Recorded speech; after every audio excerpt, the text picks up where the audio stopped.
gusta esta música, Ismael García, que nos sitúa en las historias de Vitoria, un clásico. Yo ya entro como en ambiente. Es fantástico. Bueno, hablábamos hace unos instantes, antes de los consejos publicitarios, que habías tenido unas buenas vacaciones, que has estado buscando, bueno, pues lo tuyo, las piedras, los castillos. Claro. ¿Te has encontrado con muchos castillos? ¿Te has sorprendido mucho? Unos cuantos.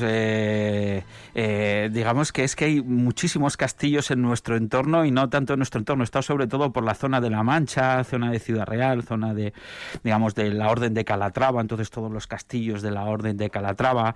He estado, pues yo por ejemplo, tengo buen recuerdo del castillo de Oropesa de Toledo, no de Oropesa del Mar, de Oropesa de Toledo, también del castillo de Ciudad Rodrigo, que precisamente hoy vamos a hablar de un alavés que tiene mucho que ver con esa ciudad, y que fue al visitar este castillo, que leyendo un panel ahí, Martín de Salvatierra, nacido en Vitoria, digo, ostras, pues fíjate que tenemos aquí un vitoriano, y digo, mira, pues igual este puede ser un buen temita para empezar el curso. Además, sí, porque además vamos a hacer un paseo por el Casco Viejo, porque si paseamos por el Casco Viejo de Gasteiz nos encontramos con un edificio que pasa mucho más desapercibido de lo que debiera, ¿no? Sí.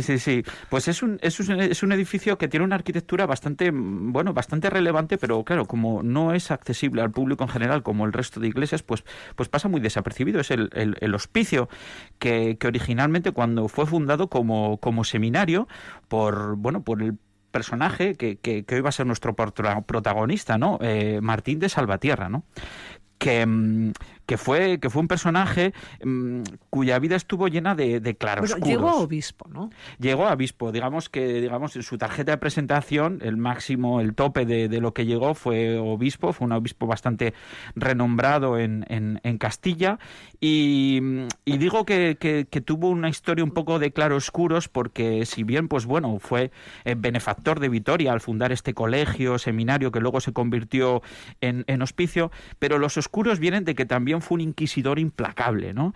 Y que realmente ya vamos a ver cómo en este tratamiento que tuvo con la herejía, pues quizás se pasó un poco, ¿no?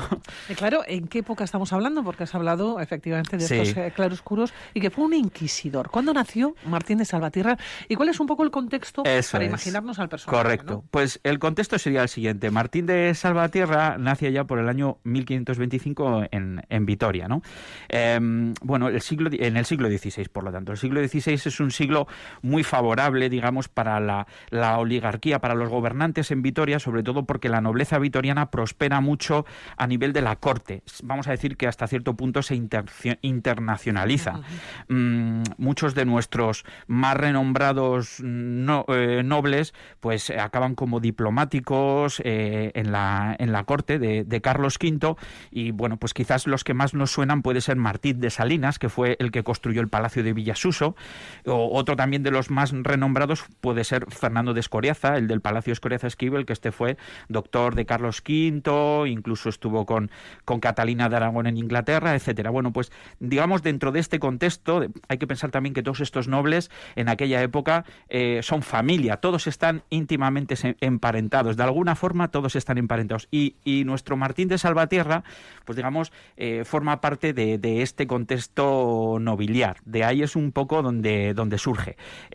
Simplemente a nivel datos biográficos era hijo de Tristán de Salvatierra y de Ana de Ugíbarri, y entre sus ascendentes, pues digamos, los más renombrados, hay un apellido muy sonoro que es el de los Adurza, que fue muy importante aquí en Vitoria, y que tenemos muchos rastros de ellos en nuestras iglesias, ¿no?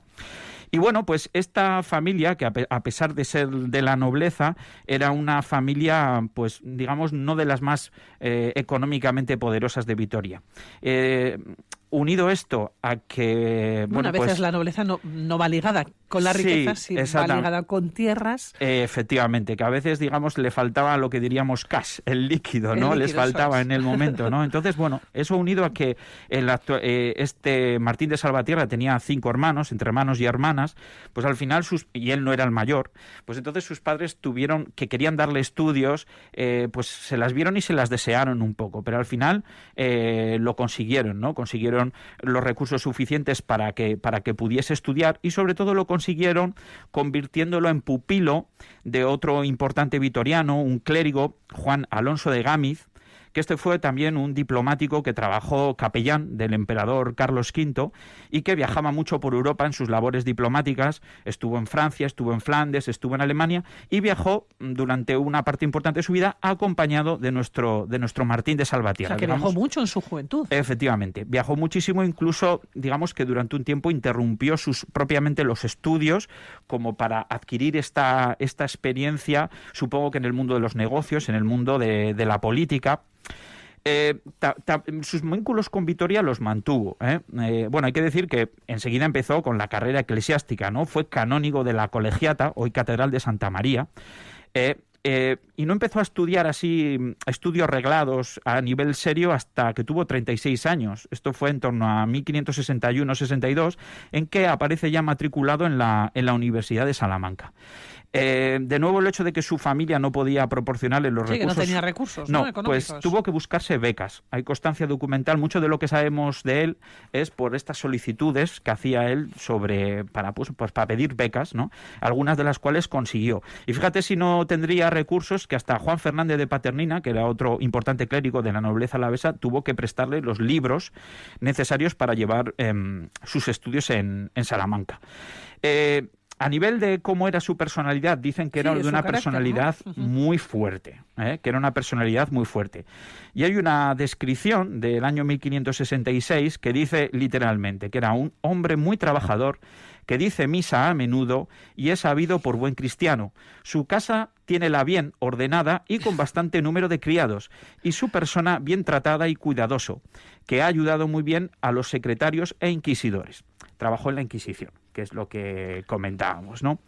Entonces él termina sus estudios en Salamanca y enseguida donde empieza a prosperar se ve que donde le piden, donde le colocan es en el contexto... Que era la persecución de alguna manera, ¿no? Exactamente, hay que hablar un poco del contexto de ese siglo. En ese contexto de ese siglo el tema religioso es muy importante, también está muy mezclado con lo político. La herejía está muy perseguida, particularmente el protestantismo y en el caso de Castilla, los moriscos. Entonces, es por eso que a los primeros lugares a donde envían a nuestro Martín de Salvatierra, o donde los primeros lugares donde ejerce, es en Murcia. En Murcia ejerce como fiscal de la Inquisición en 1567, luego va a Badajoz. ¿Qué miedo tenían que dar estas personas? Bueno, ¿Qué miedo? Yo estaba pensando, hay algún cuadro en el propio hospicio donde todavía está representado, y yo me imagino frente a frente a este señor y me da un poco miedito. Creo que tenía que imponer bastante. ¿No? Uh-huh. Estuvo también de fiscal, como digo, en Llerena, estuvo en Valencia y luego ya la primera vez que le nombran como obispo fue en el año 1577. Fue obispo de Albarracín. Y su principal misión era la persecución de la herejía, que aunque era obispo seguía ejerciendo, digamos, ese papel de fiscalizador y persecución de la herejía. Hay que pensar que en aquella época... Lo estamos viendo con la perspectiva, efectivamente, de 500, 600 años después. Claro. Es completamente otro contexto. Aparte, los obispos ejercen también un papel político muy importante. Casi son más representantes del rey que del propio papa. Entonces, en la época en que actúa Martín de Salvatierra, que es la época de Felipe II le manda aquellos puntos de la península que son especialmente conflictivos en estas cuestiones, vamos a decir, heréticas, y teniendo en cuenta además que él estuvo en el Concilio de Trento y conoce muy bien cuáles fueron las novedades de toda esa contrarreforma, era una de las personas más preparadas, digamos, para imponer las nuevas formas de religiosidad, ¿no? Claro, hemos comenzado hablando de Martín de Salvatierra por un edificio que está en el Castro Viejo. Estamos hablando del hospicio. Él lo mandó construir. Sí. Él lo mandó construir al final de su vida. Bueno, pues como tantas fundaciones que hacen los nobles cuando llega este momento. Lo piensa en un primer momento, con una doble función. Por un lado, él lo que funda no es propiamente el hospicio, lo que funda es un seminario, un colegio seminario. Funda, y en realidad no solo funda uno, funda dos. Uno, o pretende fundar dos, uno en Vitoria y otro en Salamanca. Su pretensión era facilitar que los estudiantes de Derecho, los vitorianos que quisiesen irse a formar en Salamanca, pudiesen en este seminario vitoriano. Sí, podrían residir, ¿no? Residir y tomar una formación mínima para luego tenían puesto reservado en ese otro colegio salmantino para proseguir con sus estudios. Tanto aquel colegio seminario como este iba bajo la advocación de San Prudencio, lo que también un poco nos da la idea de que este hombre, Martín, a pesar de que viajó mucho y se pasó la mayor parte de su vida fuera de Vitoria, siguió manteniendo unos vínculos con su Álava natal pues muy, muy profundos, ¿no?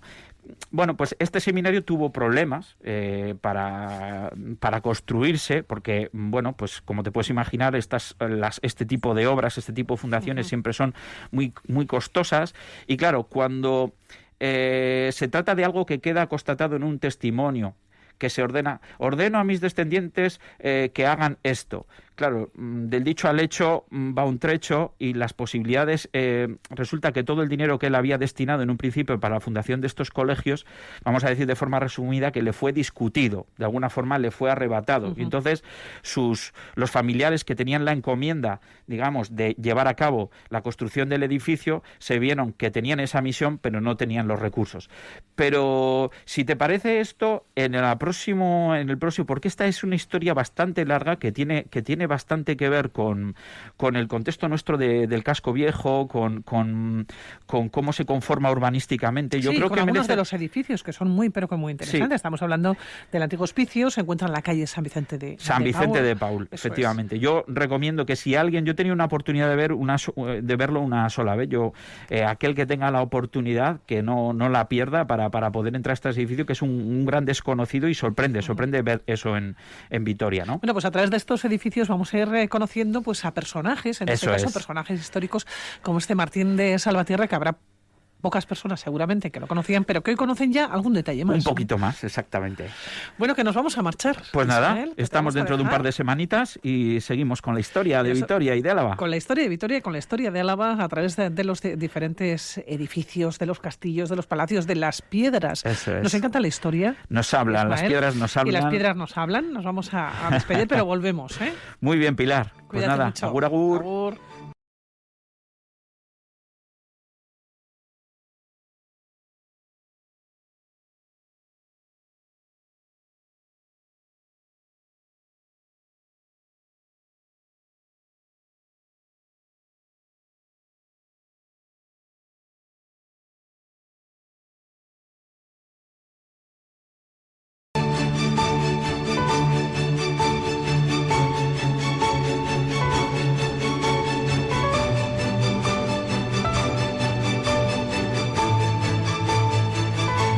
La sintonía de historias de Vitoria para recordar a Martín de Salvatierra. Lo hacíamos hace 15 días, un importante personaje de la sociedad vitoriana del siglo XVI. Él fue obispo, fundador del Colegio Seminario de San Prudencio.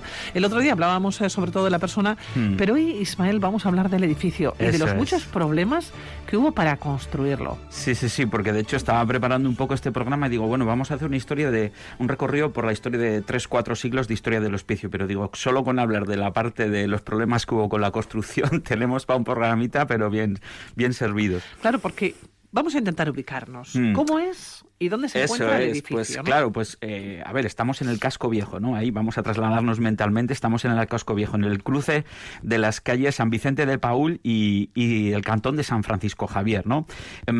Quizá un poco por describirlo, la gente lo recuerde mejor si decimos que en su fachada destacan unas grandes columnas y sobre todo una estatua situada en lo alto que representa a San Prudencio. Hace esquina. Exactamente. Aunque en realidad lo que hace esquina es el jardincito, vamos a decir que lo antecede, ¿no?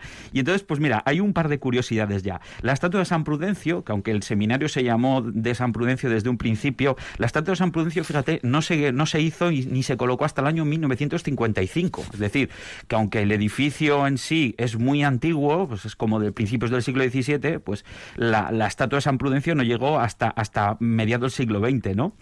Y bueno, luego también otra curiosidad es que la reja que rodea ese jardincito procede del antiguo convento de Santa Clara. Probablemente es uno de los pocos restos que se conserva del derribado convento de Santa Clara.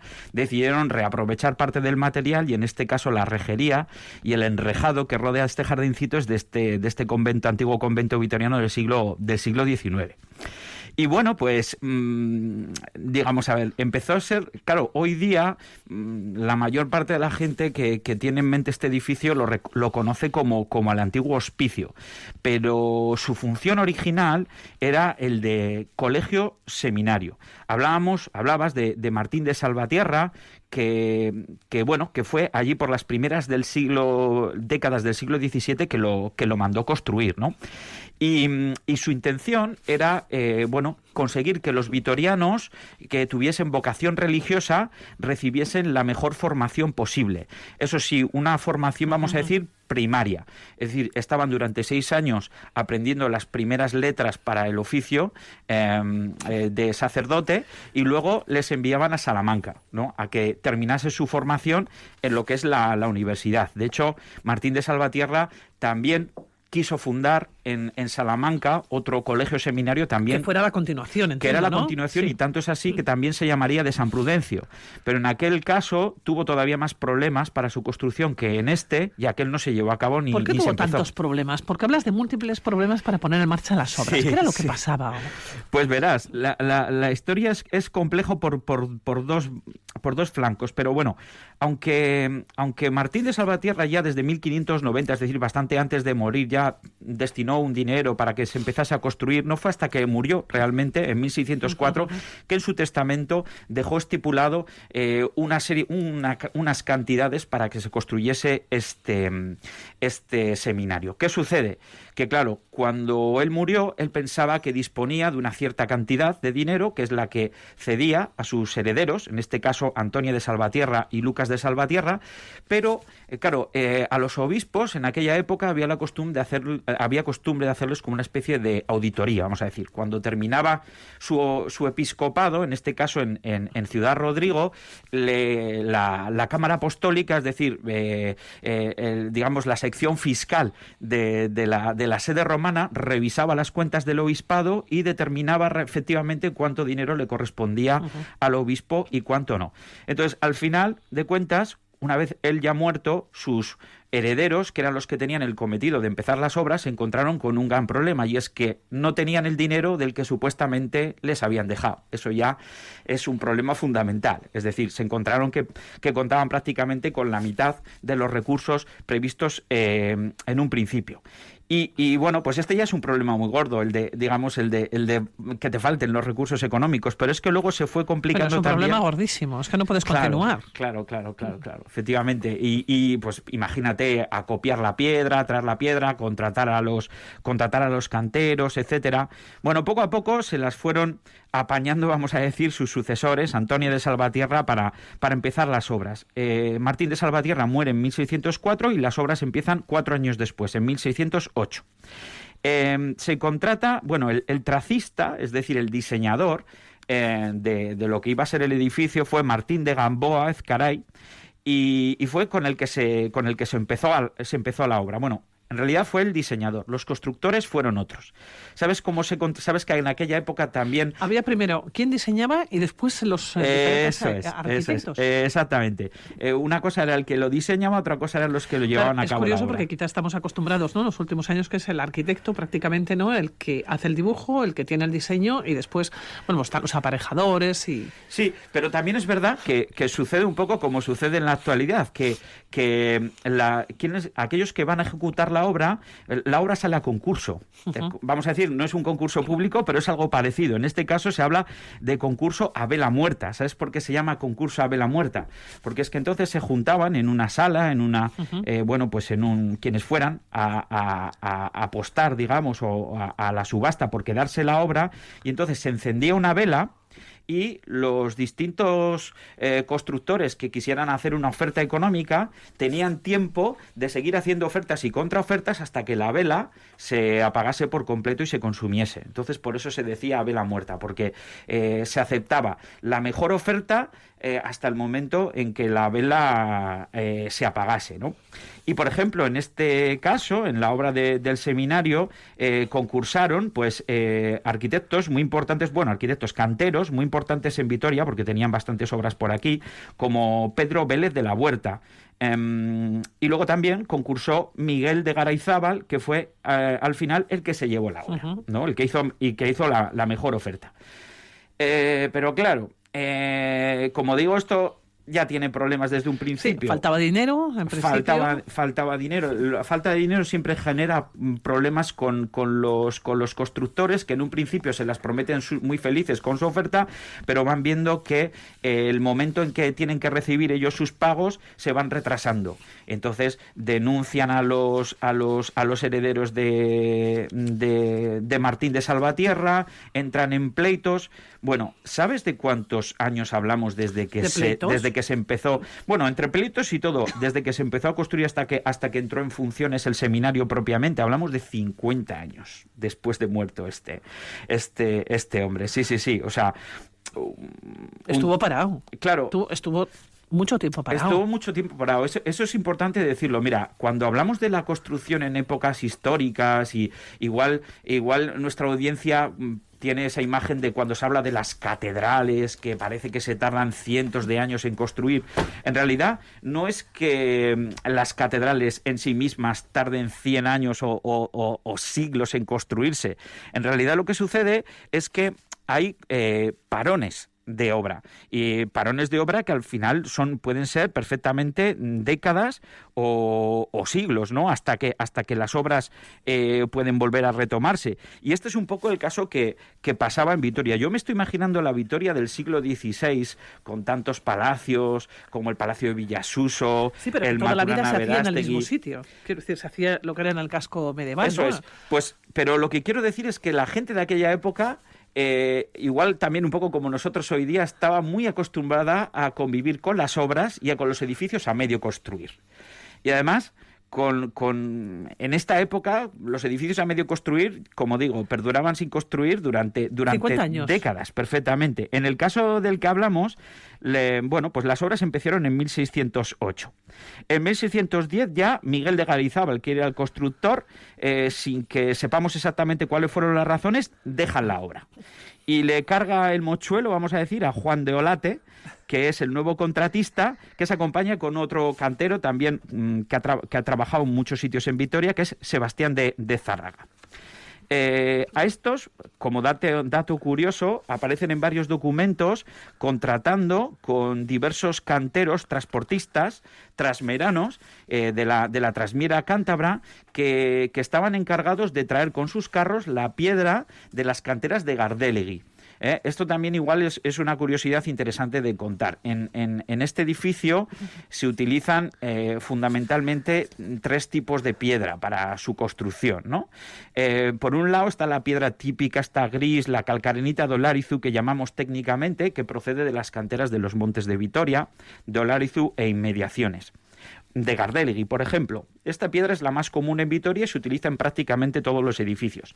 Luego también se utiliza otra piedra, que es la Lumaquela de Ajarte, que es esta piedra como más blanquecina, que está en la catedral plagada de ese tipo de piedra, porque esta piedra tiene unas características muy particulares que la hacen fácilmente tallable. Es muy útil o especialmente interesante pues para hacer los detalles escultóricos, las propias esculturas. Y luego, en este caso, hay tercer tipo de piedra que es especial, vamos a decir, lujosa, que son la piedra negra de las canteras de Anda.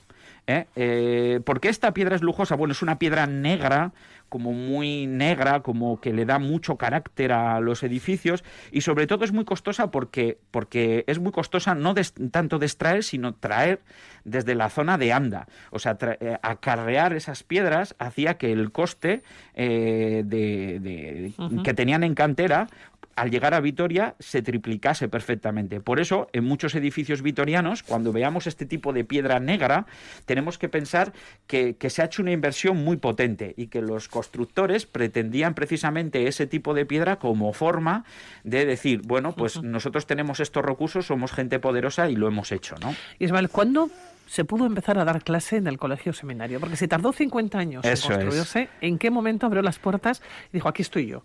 Pues fue en el año 1653.